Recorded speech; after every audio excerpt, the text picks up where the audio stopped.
why do we have such a terrible culture everywhere to this massive talent pool, 40 plus of productive people? Jane, your thoughts? So I think we have a lot of misperceptions. And I don't think, look, I don't think that older people are the first employment group to have misperceptions. We had it around race. We certainly had it around gender. And we've made some progress there. So now we have to really bust these myths. All workers 45 and older are not ready to die.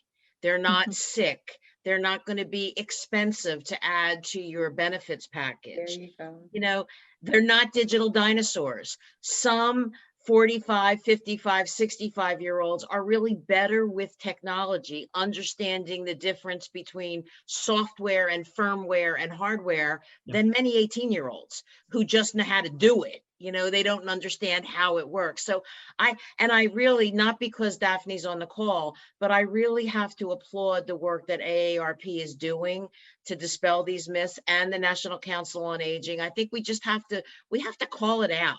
You know, I mean, when people ask what year you graduated from college, unless they're asking to see if you know somebody that in their family that went to your college at the same time, disregard the answer.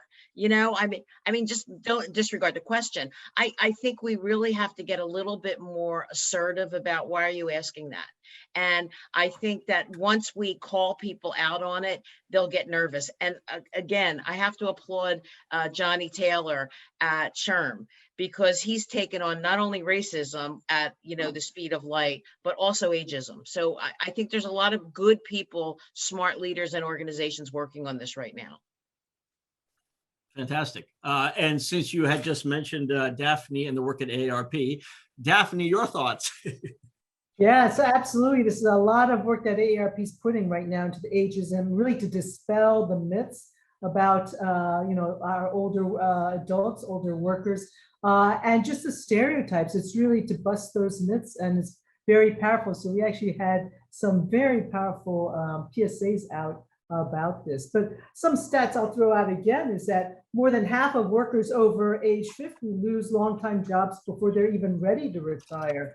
And if you lose your job, it's much, much harder, right, as we all know, to get back into the workforce. I'll say also for women, right, who step out to have a family and then they come back in, they're going to be later on in their lifetime as well too. And so for most of them, they're probably only hitting their professional strides when they're already in their 50s. So, you know, you're going to be axing out a whole group of workers, meaning the women that have stepped out. So, and we're starting to see many people really aren't ready to retire. First of all, financially, people are not able to retire early as well. So people, if they're able to, they're working to their 70s, into their 80s.